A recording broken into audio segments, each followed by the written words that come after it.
All right. Here we go. Welcome back to the final hour, the third and final hour, Once Upon a Game, episode 10, where we're playing more Microscope.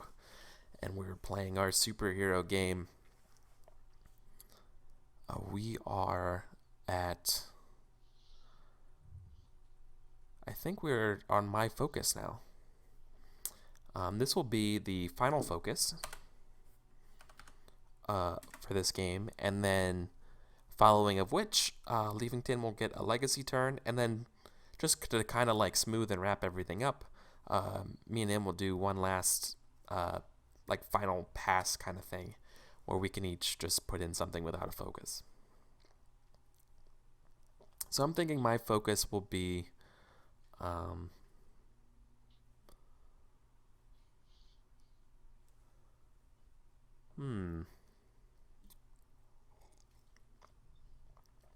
I want some goodness. I want some more goodness.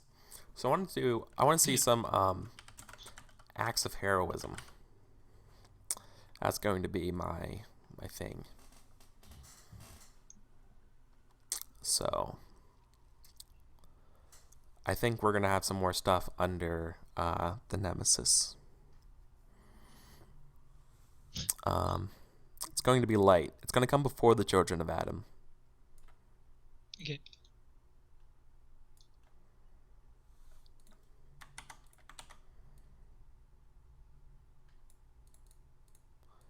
It's going to be called. So this is an event. Once again, reads like a newspaper line.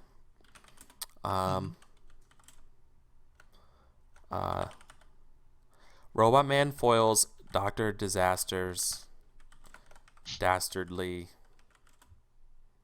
I needed something for like plan or something that starts with D.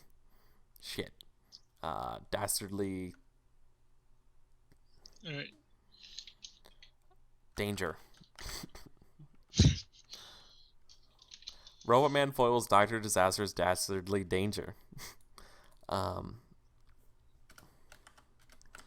Robot Man saves London from a A device.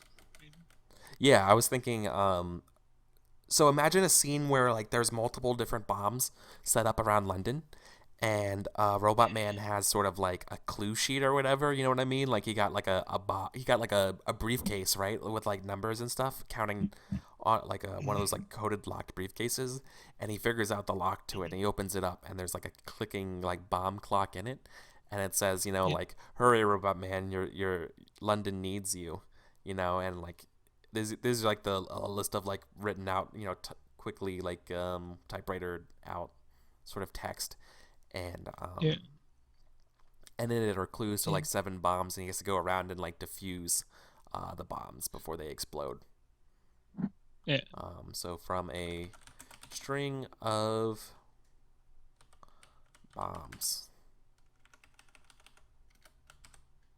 I won't do the double tap because I think that's just cool in and of itself. All right.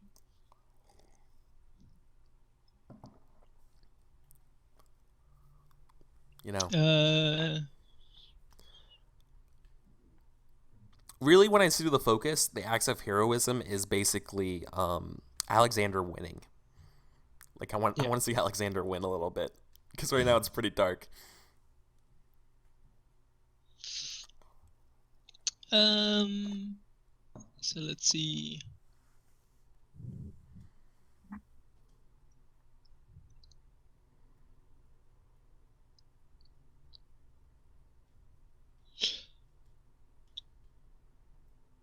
Um. We're gonna do. Let's see.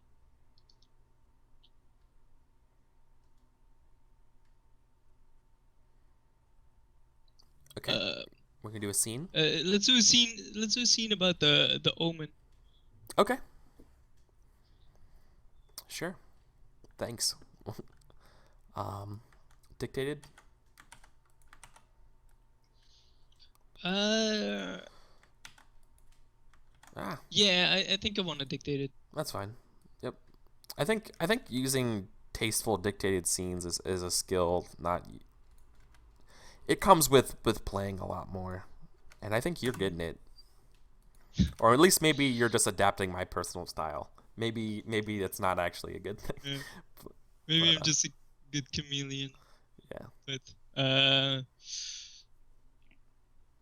so um, the So what's the question of the scene? the question of, yeah, all right. So this one, like, kind of like usually it's like it's just a thing, but it has to have like a question and answer. So the question is, um,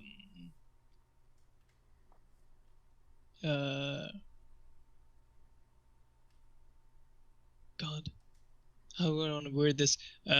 What is This is the hardest part of Microscope, by the way, guys. yeah. Coming up with a question for a scene is easily the hardest part of Microscope. Like a good Uh, question, like a loaded question. I guess it'll just be like, what is the omen, right? We'll Yeah, sure. make it just blatant. What is the omen? Yeah, sure. So, what is it? Uh, and there's a it's like late at night, and they're walking through the street. It's like young Alexander and his parents. Mm-hmm. Uh, and like they hear this carriage coming. Mm-hmm. Uh, but uh, it's not a like they don't hear a horse, which is weird to them. Mm. Mm. And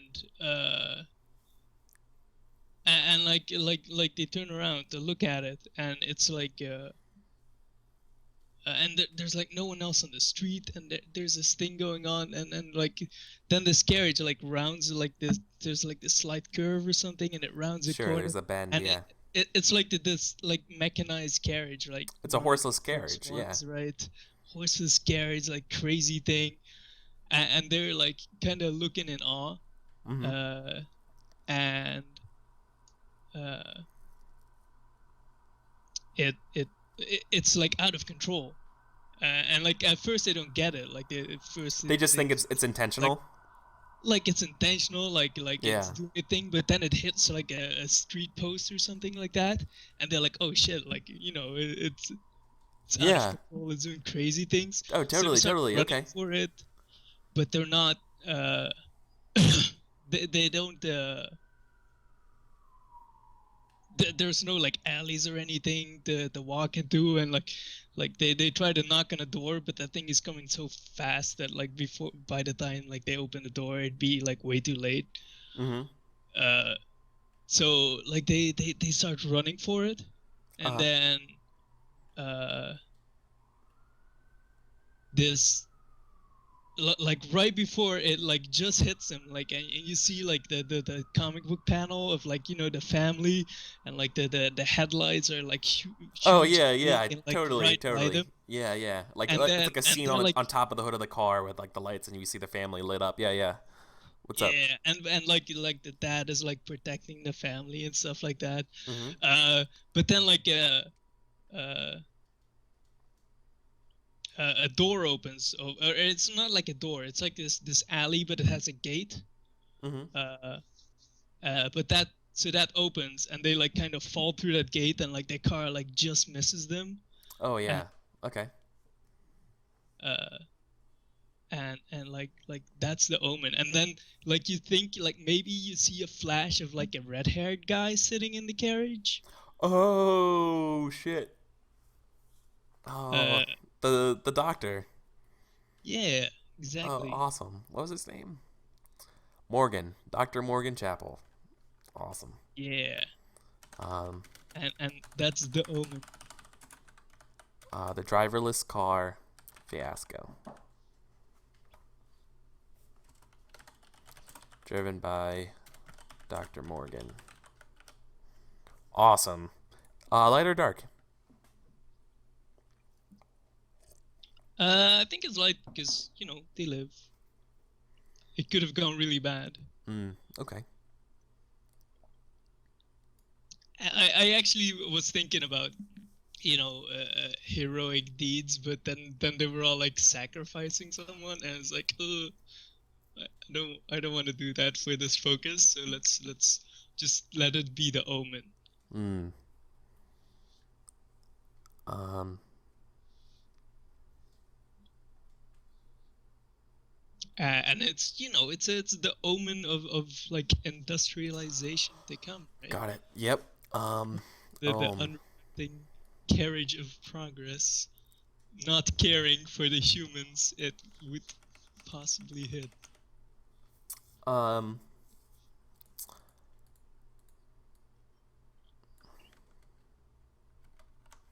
This is Robot Man turns himself in to Selma. Whoa. So I think so the whole time this hunt is on to find Robot Man, right?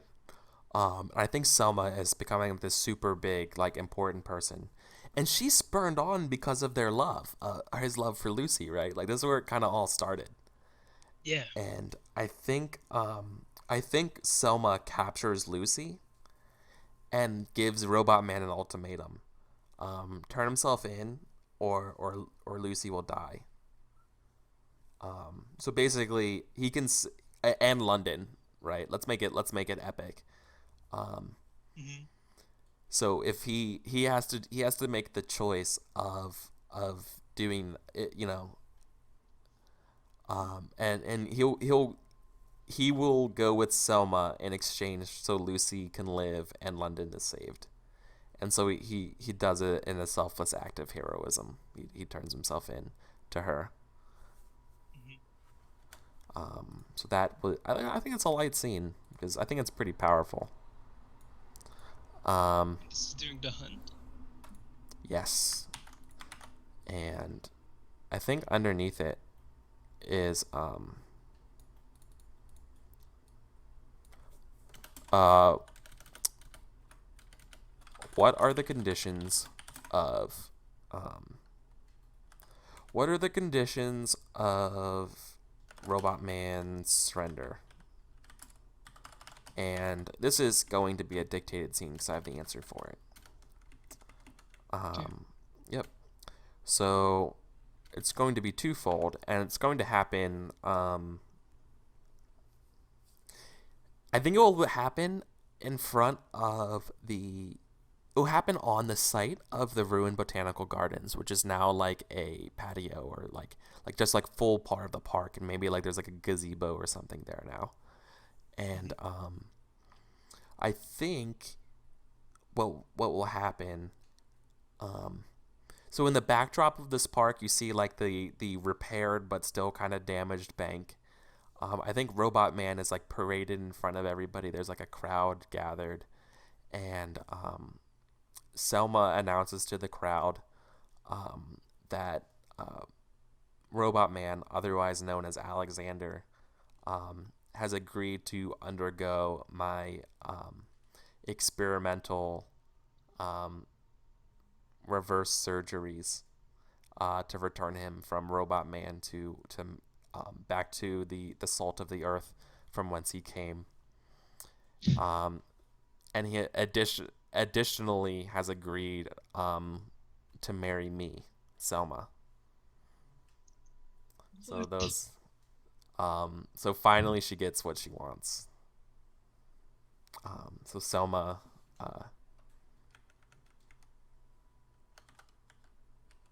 so this happens on the gazebo. Well, I mean, at least that's what it says it happens. Something could change. So what are the conditions of Robot Man surrender? So they're on the gazebo, um, ruined botanical garden, park. So his robotics and marry Selma to save the life of Lucy and London. Yeah, in London. This is dark. All right. Cottontailed mentions it's almost happy, and it's sad again. Yeah. Well, I mean, some heroic stuff. He's going to give up any chance he has with Lucy, his actual love, to save her and the city. All right. So it's Legacy. legacy time for me. Yes, legacy. Um,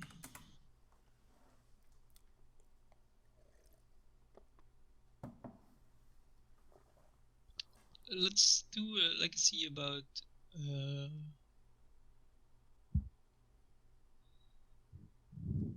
uh Dr. Disaster. Nice. Thank you. Cool. So, an event And or dictated scene.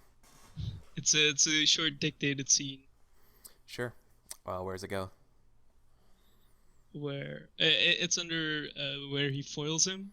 Sure. Uh, uh, and it's like, what are Dr. Disaster's dying words? Ooh, he dies. Cool. Yeah. Okay.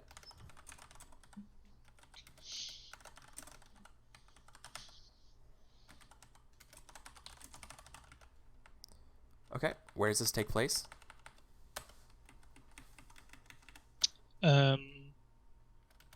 It takes place in like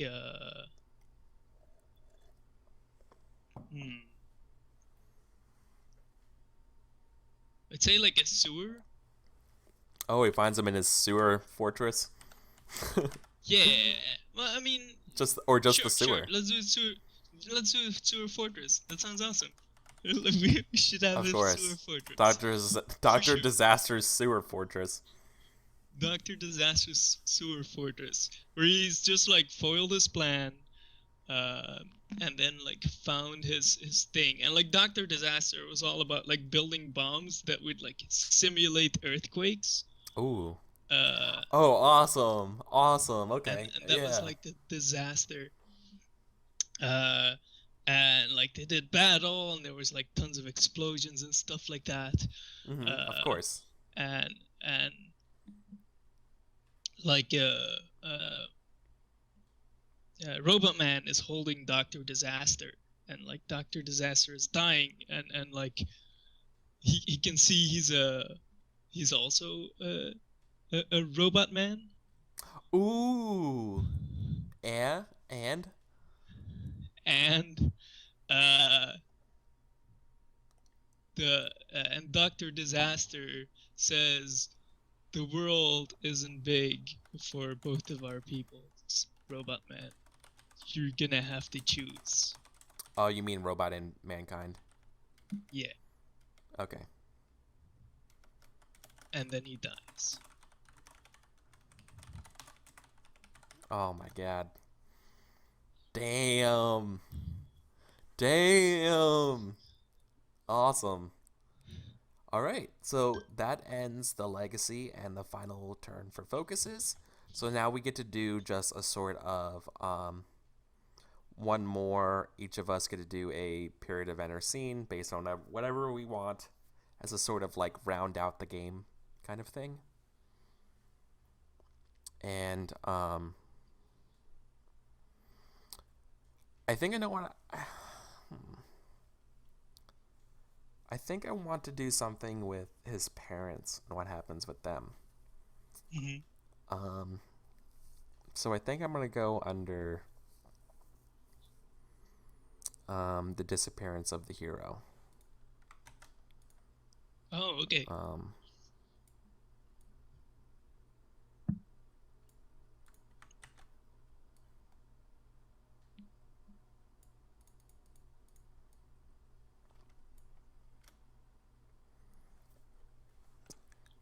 It will be called Reunion. I think that's the word you're looking for, by the way. Yeah, Reunion. yeah, it's totally it. I know. I like how my brain immediately thinks of it when it's like my turn 3 hours later.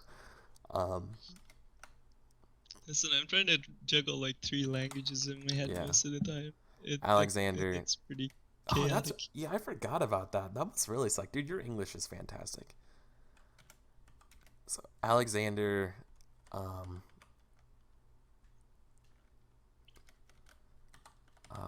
sees his parents one more time.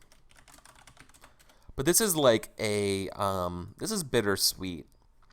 So Alexander is still not the hero, right?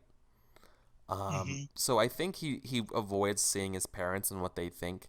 So I think it's one of those things like the end of The Dark Knight or whatever. Spoilers.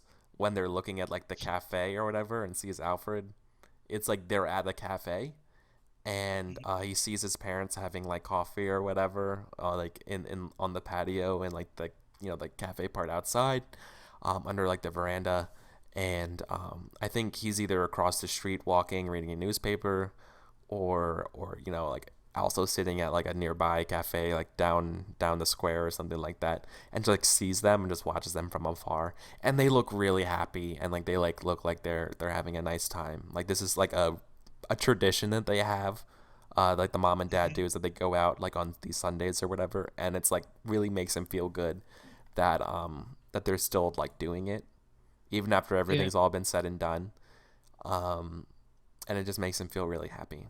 So I think that actually might be a light scene, but it's like light and purple. It's very very bittersweet because he can't see them out of like his own uncertainty. Maybe he's not allowed to. I don't know, but like so he can only see them from afar. Benny's very happy with what he sees. No, Cottontail, I won't kill his parents. Come on, I don't kill everyone. so then in a scene right after, Yeah. Dr. Disaster 2 shows up. Oh my god. So this is the last part. So you get the last say, Leafington. Yeah. God, what do I want to wrap up?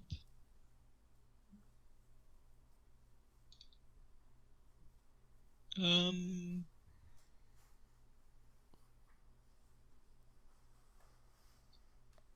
let's do let's do a scene about under long time no see. Okay. And I think we play it. Yeah, let's play it out. Uh, and uh, the question is, how does Lucy feel about Alexander being Robot Man?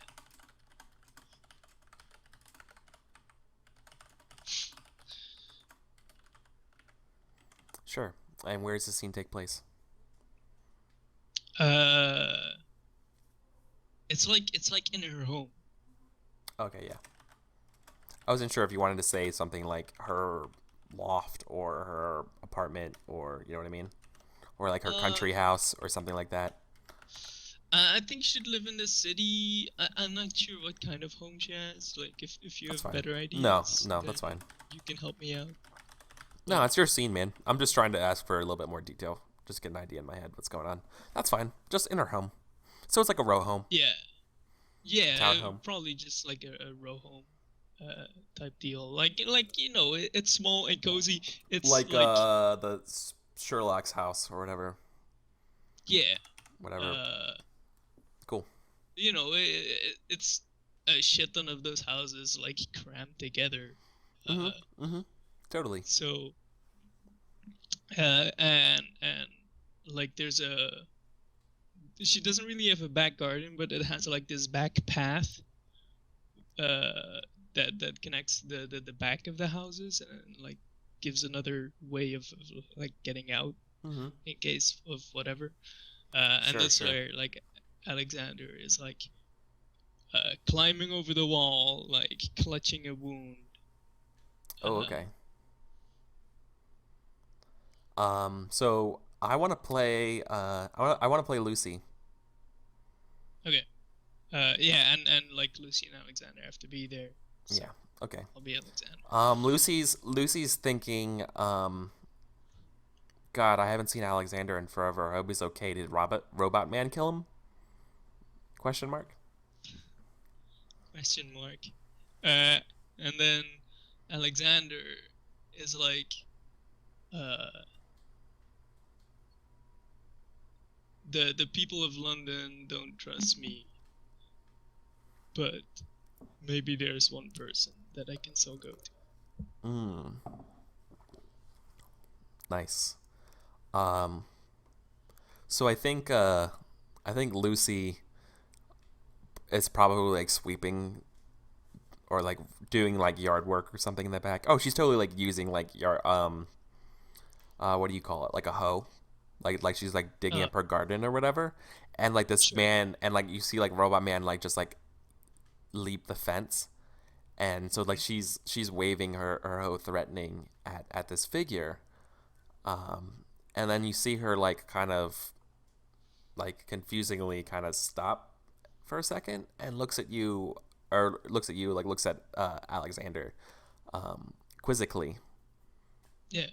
and she doesn't And she like doesn't say like anything. it's so Robot Man, right? Like Yeah, he's like suited up, but he's like maybe Lucy notices that like he's like kind of hunched over and like clutching his side and something. yeah. She looks a bit closer, there's like blood and stuff dripping all Oh, over, totally, totally.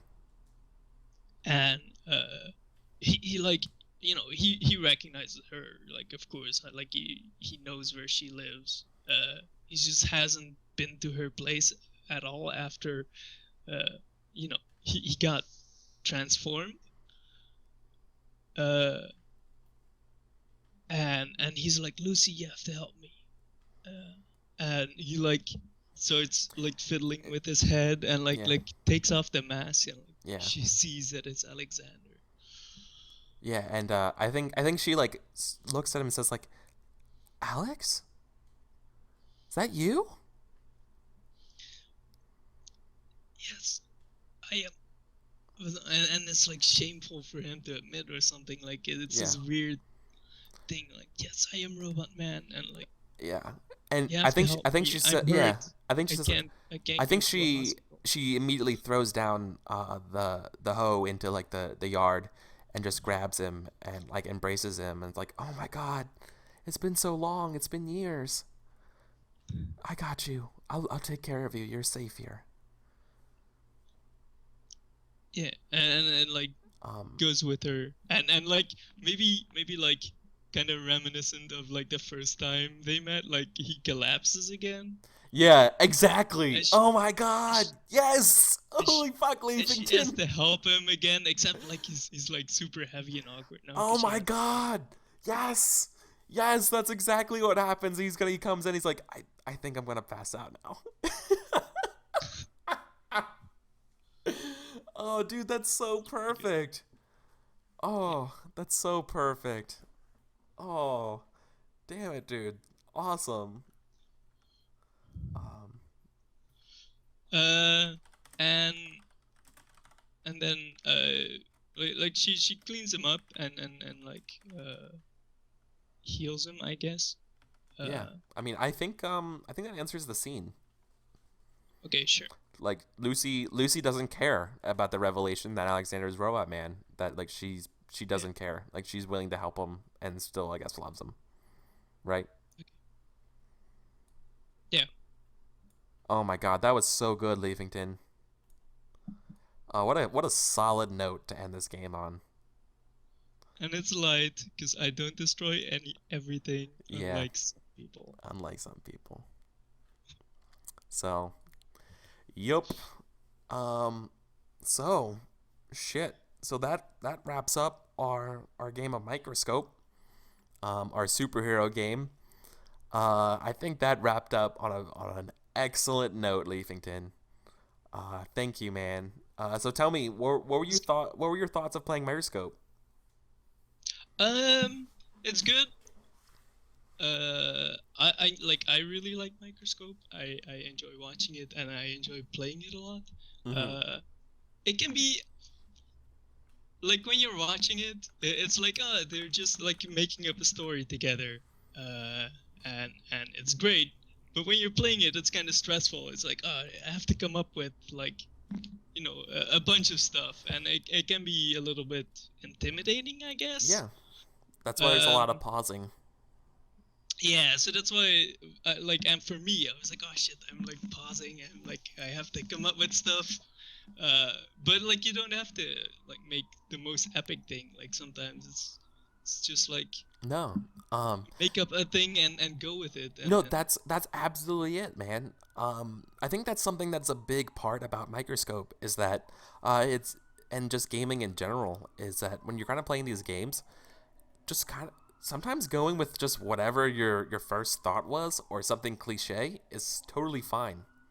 yeah, Because you'll be surprised on just how quickly it gets like taken off and twisted into its own awesome thing by other people, and you're like, oh yeah, that's totally perfect. That totally happens. And apparently there's a fire truck going down my yeah, street. But yeah, yeah. And um, then I think, we talked about it in the breaks a little bit about it being with just two players.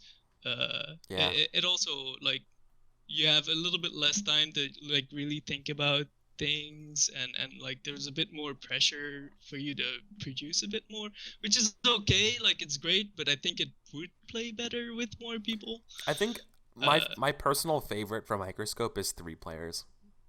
yeah.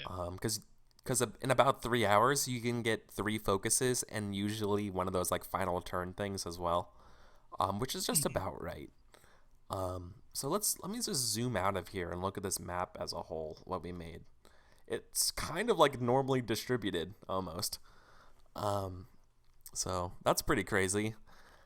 I think overall, um, I'm completely agree with you that I think 2 player just seems that it seems like it was missing something. Like I think we got too in sync with each other. That's I think we didn't throw enough Maybe. roadblocks in our way. And I want to talk to Cottontail and what she was talking about in chat earlier, how it felt like I was always shitting on the superhero. Um, I didn't mean to. But it just felt for me like the fiction kind of was dictating it that way. Um, so I was actually struggling to come up with ways to make him look like him be happy. Mhm. Um, so I have the last focus, and like the focus I thought was I was going to be able to do that, but then I realized I was it, like, oh man, it how was am I going to make taller. a scene about this stuff? Yeah. So um yeah, it I was think missing I also demo. like uh maybe like limited our scope a little bit, where What do you mean by that? we're kind of like follow this one guy around, and like even though we I said this in the break, like you can unravel it to like tiny strands, and Yeah. like just look at all these different things that would make up his life, and it would still be gigantic, Yep.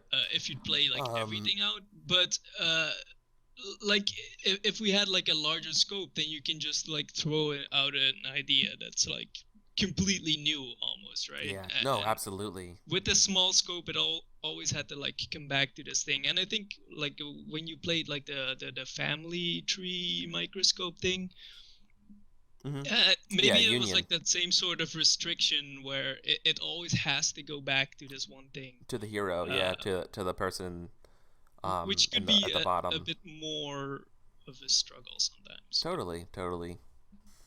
I think overall, um, we didn't even. So let's looking at the palette. Um, Hmm. we didn't have anything with the European superpowers, Yeah, which I think is fine because we hit every other note pretty solidly. yeah. I think the European thing would have been great if we were stuck. Then Yeah, that would have been like exactly. the go-to thing of like, oh, let's bring in Le Robot Man from France. Liberal fuck. Yeah, like, look. It just, yeah, like the game felt very, very solid. Yeah, if we were gonna go again, looking at the palette, that definitely would have been the thing to use. Um, Mhm. I think that's all. That shows the strength of the palette is just how we were able to use everything we used together. But I wanted to talk about a little bit more about the rise and fall of the superhero concept itself. So Okay. we did the concept of the superhero where we didn't even know what the hero was or what his powers were or his name or anything until like halfway through the God. first turn. Um, Yeah. I know, and Cottontail, the steel baguette. Thank you, Nick. Yes, the steel baguette would be the French version of this. Made me lose my train of thought. Um, I think. Oh, what I was gonna say was I think this game ends up telling the story more about the context around the rise and fall of superhero than the actual rise and fall of the superhero. Hmm. We ended up seeing more about like the world and the little vignettes here and there about like his struggles and like we did the scene where he first met his supervillain, like his nemesis, right? Like Yeah. we even foreshadowed it again early on when they're in the botanical gardens. Yeah. You Well, know, unknowingly foreshadowed yeah. it. It was the greatest. So that's the best part about Microscope is when you can tie those things in, like that. Mhm. Like, it just makes it feel so good. So, I think that maybe tag on what you're saying is like, uh, I don't think Microscope is really for like following one thing all the time. mm-mm, Uh, mm-mm, it's really made for like exploring things around whatever absolutely. the high concept is and whatever the palette is, and then And then the you just focuses. just make focuses and stuff like that, and then you can just explore all the way around that, Yeah, because uh, you can have the which same. is which is great. Like maybe at first when I came up with the idea of superhero thing, I like in my head I was picturing way more of like it'll read kind of like a comic book, but like maybe 10% of what we actually made would make it into a comic book, and the rest would be like the wiki that the nerds Yeah, would make exactly. It felt of like we like made. It felt like we backstory. made the backstory wiki or like the spin-off comics instead of the actual comic, right? Yeah. Yeah, I kept thinking about it, and I'm looking at it, and I think our game really highlighted the power of the focus a lot. I think our focus and what we chose to do really dictated this game in a big way. If we would have chosen different focuses or foci, I think this game would have been way different. For instance, I was thinking about origins as a focus instead of just the villain or powers. And then we could see, I think we might be able to see a little bit more about different things or like not even picking love or acts of heroism for my stuff. Like I chose like positive things for my focus. Like, what if I went with loss, right? Or like, what if I went with the bank, right, I as a mean, focus or a person. you did kind of go with loss like for most of the game. Let's be Yeah, I know. I still ended up doing loss, so whatever. Um, so yeah, all right. Anyways, it's foci. Whatever, man. It's 11:44. Um, over here. So I think that will wrap it up, Leavington. yeah. Any final words? How can people find out more about you on the internet stuff? Well, if you look for Leafington on the internet, that's me. I'm pretty sure I'm the only one because I made that word up. Uh, and yeah, I draw things mostly. That's what you'll find. I used to play like a D&D game with Sobo Rocks here on Twitch, but it's been on this weird hiatus where we just can never find time to uh, play Ain't that the truth, like man? schedule everyone in. So So if you yeah, follow me on Twitter on Leafington, I'll try to tweet out whenever we're yeah. playing, and you can see. I think we're planning We Be Goblins Oh, cool. sometime Yeah, soon, which is a Pathfinder campaign where everyone plays goblins. yeah. I've heard that's actually a lot of fun. Um, I just wanted to say real quick. what you just talked about was basically my entire spiel about why I almost do these story games and one shots exclusively now, is because as soon as I've just been cursed with whoever I try to do a campaign with, it won't last more than like 8 or 10 sessions or whatever. It's just like you can't get people together, like the same four people. As soon as everyone's free and you set a time, just the most wackiest, craziest stuff comes up that just ends up preventing people from playing. It's a bummer. So I think a big part of why I am doing this show is to highlight that, like, hey, there's these games here that don't require a lot of preparation. There's games here that you can play with almost anybody. Like, I'm contemplating pitching this game to my parents this Christmas, and if I do, I'll totally let you know how that goes. But like this, and they don't game at all, right? Like they think that it's D&D is one of those satanic things. So that's gonna be interesting, but I'm gonna try.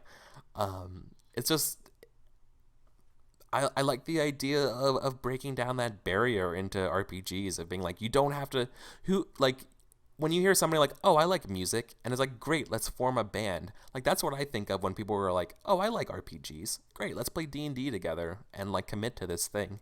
Like what I'm trying to do is kind of do more like what, hey, let's just hang out and play guitar together for a little bit. Let's not make a Yeah. band. Or Let's just just listen to let's music. do some jazz kind of stuff Yeah. and then just be done. So, anyways, So, yeah. so Eric, if people would want to play with you and they're like, man, I want to get into these role-playing games that are super easy to get into, how would they do Yeah. that? Yeah, so I'm so happy you asked that, Leafington. So I've just recently started a Discord, yeah, Discord channel for folks to come in. So follow me on Twitter. Reach out to me. Say like, hey, I'm interested in playing, and I will send you that link to the Discord server where I ask all my cool fans, all handful of them, um, if who's interested in playing story games. Usually like the following week or what have you. And we just kind of organize ad hocly there. And just see what happens. So if you like this and you're interested in trying, I would love to have you. No experience required. You just saw that this game came from nothing. Like we just nothing. It just framework for a game. And then we all decided it was going to be a superhero game today. Um, the one I played on Saturday was about Dwarven Godfathers. Uh, the first Microscope game I played on this was School of Rock meets Hogwarts. You just can get the most wackiest, craziest ideas that come out here. If this isn't something you're interested in, I have a bunch of. If this isn't something you're interested in, I have a bunch of other games I would love to play as well. Like I think coming up will be like Polaris. I definitely want to play Polaris sometime. Durance. So Polaris is a game about like being knights and a tragic downfall of society and how like a Greek tragedy you automatically lose, and like you're playing the downfall, which is really cool. I want to play Durance, which is about like a space prison planet and the power structure relationships of that. Um, I've heard about Durance, yeah, and that sounds really cool. I want to figure out how I can get Roll20 to play Carolina Deathcrawl, which is like a Quentin Tarantino style film of like in the Civil War where four Union soldiers are stuck behind enemy lines and only one gets back. It's competitive. It's really cool. Um, Holy shit. like there's so many games I want to play with people and just share and just have fun. So if that's really what you're interested in, let me know. Hit me up on Twitter. I'll send you that Discord link and let's get something started. So yeah, you can find me here at my Twitch, EricVulgaris. I'm EricVulgaris on everything on the internet. Just hit me up on that. If you're interested, thanks a lot. So thanks a lot everybody for tuning in with me.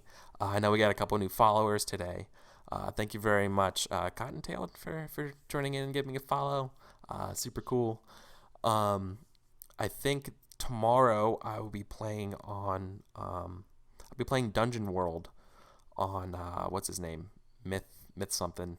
Damn it, I forgot his name. I'm too tired. Uh, I'll send it all on Twitter. I'll be playing Dungeon World tomorrow, starting at 5:30 Pacific. Wednesday is my second game of Once Upon a Game, where I think we'll be playing Microscope again. Then Thursday is Thanksgiving, but since I'm celebrating Thanksgiving on Friday this year, because of Friendsgiving, I will be doing a lot of gaming, streaming stuff. I think I'll be playing Monster Hearts in the afternoon, and I'm going to be playing another game of Lovecraft-esque in the morning. And then maybe Blades in the Dark in the evening, or maybe it's sometime this weekend. Basically, just follow me on Twitter. There's a lot of tentative plans this weekend involving me streaming RPGs. So, it's awesome. So, anyways, thank you for listening to me ramble about my schedule and how to play and games and stuff like that. So, take care, guys. Good night. Happy Thanksgiving. Yes, and happy Thanksgiving.